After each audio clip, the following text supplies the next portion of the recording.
Imagine this: a former US president, a legendary Brazilian explorer, and a dangerous, uncharted river in the middle of the Amazon rainforest. Sounds like the plot of an adventure movie, right? But it's not. It really happened. This is the incredible story of Theodore Roosevelt, Candido Rondon, and the expedition that uncovered the River of Doubt. Part 1. The Unlikely Team. Our story begins with two men who couldn't be more different. On one side, we have Theodore Roosevelt, the 26th President of the United States. After losing his third-term presidential bid in 1912, Roosevelt was restless and looking for a new challenge. On the other side, we have Candido Rondon, one of Brazil's greatest explorers. A military officer and cartographer, Rondon was famous for mapping remote regions of the Amazon and connecting isolated areas with telegraph lines. He was also a staunch defender of indigenous rights, something rare for his time. In 1913, Roosevelt was invited to join a scientific expedition to South America. But when the Brazilian government proposed mapping the River of Doubt, an uncharted and mysterious tributary of the Amazon, Roosevelt couldn't resist. Together with Rondon, they set off on a journey that would test their limits and change the map of South America forever. The journey begins. The expedition began in late 1913. It included Roosevelt, his son Kermit, Rondon, a team of scientists, native guides, and enough supplies to last months. Their goal was to map the River of Doubt, but they quickly realized the jungle had other plans. The rainforest was unforgiving, thick with vegetation, swarming with mosquitoes, and filled with dangerous animals. The River of Doubt itself was no easier, with raging rapids and unpredictable currents threatening their canoes at every turn. One of the more peculiar and perhaps impractical details about Roosevelt's expedition was his choice of supplies.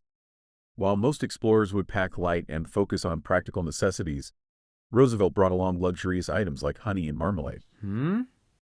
At the time, these were rare and expensive treats, far from the everyday staples most people had access to. But let's be honest, honey and marmalade aren't exactly the smartest things to bring on a grueling journey through the Amazon rainforest. Not only were they heavy to carry, but they also attracted insects and animals, exactly the kind of trouble you want to avoid when you're already battling nature at its harshest. This detail gives us a glimpse into Roosevelt's personality. Sure, he was an adventurer, but he was also a man used to certain comforts and may have underestimated just how unforgiving the jungle could be. Those luxurious supplies didn't last long, and soon the expedition was forced to rely on fishing and foraging for survival. It's a reminder that even the best prepared explorers can miscalculate when faced with the raw power of nature.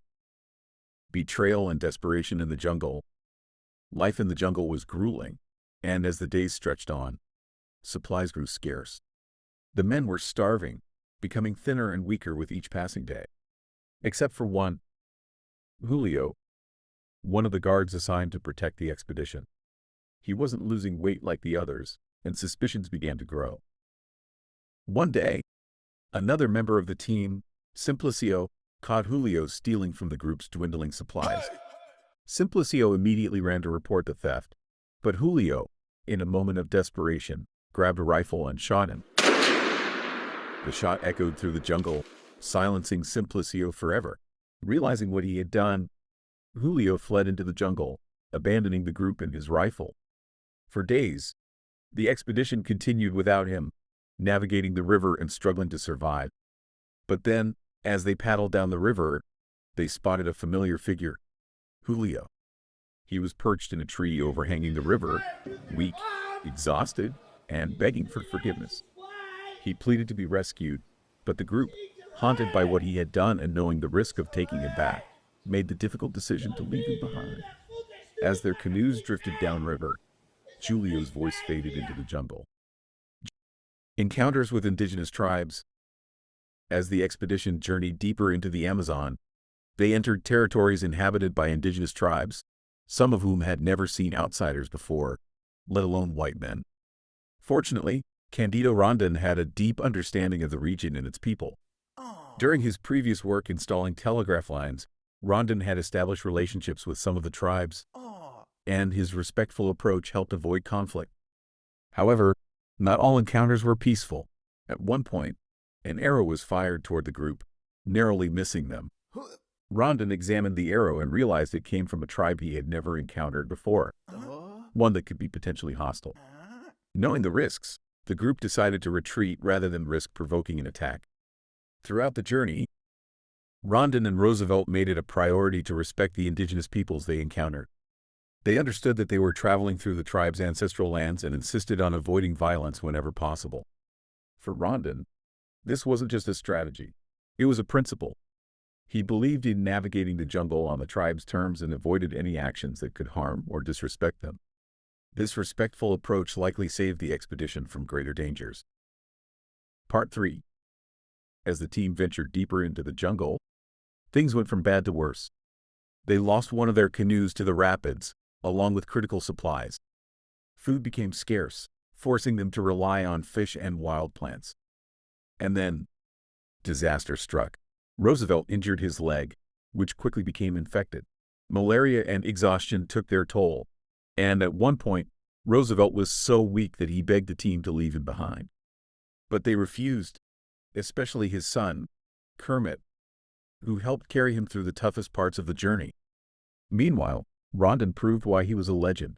He scouted ahead, mapped the river, and kept the team moving despite the constant setbacks. Roosevelt's view on equality. One of the most remarkable things about Theodore Roosevelt during this expedition was how he treated everyone in the group as equals. Despite being a former president of the United States and arguably the most famous person on the journey, he didn't see himself as above the others.